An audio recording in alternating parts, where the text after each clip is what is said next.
The state of the union is not good. Our trade deficit is too large. We must not go back to unwise spending.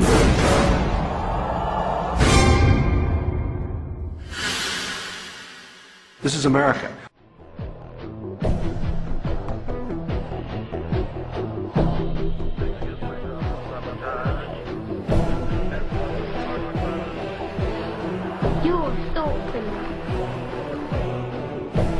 George Orwell once wrote that the great enemy of clear language is insincerity.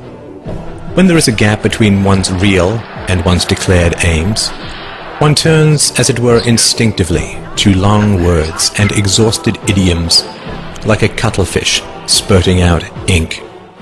You've probably heard confusing phrases like the trade deficit, the falling dollar, the national debt, unfunded liabilities, and so on, which all sound vague and actuarial and vaguely, well, not me. The reality behind these accounting phrases is perfectly monstrous. When someone, a foreigner say, loans money to the American government, what are they getting in return? Well, they are getting promises of interest payments and eventual repayment of the principal. Where does your government get this money? The government is not a business. It does not generate profits in the free market. So where does it get the money to repay its creditors?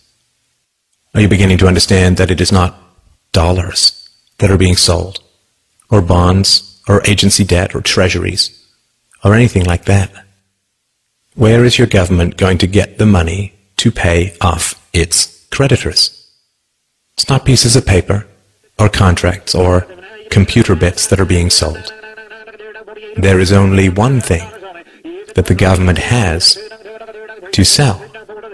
Governments have only one asset that they can use as collateral. Your leaders are selling you. When China lends $800 billion to your government, what they get in return is a guarantee that $10,000 plus interest will be taken from your family at gunpoint and shipped overseas. When a farmer gets a loan from a bank, he uses his livestock as collateral.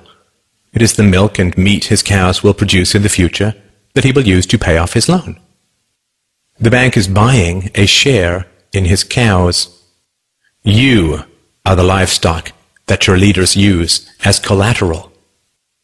The leaders that you cheer for and throw parades for and drop balloons behind and donate money to are selling you to Chinese rulers, to the Japanese, to the Nigerians, to South American drug lords with accounts in the Caribbean banking centers, to Russia, to Korea, to Egypt, to Colombia, to Chile, to the Philippines, to Malaysia, and anyone else who is willing to give them a few dollars in return for the blood, sweat, and toil of your future. The flag that you praise and the anthems that you sing and the rulers that you weep and kneel before have as much loyalty to you as a plantation owner had to his slaves. And sadly, plantation slaves had more pride than we do. Plantation slaves did not generally praise their masters for selling them off, for auctioning off the lives, hopes, dreams, and futures of their own little children.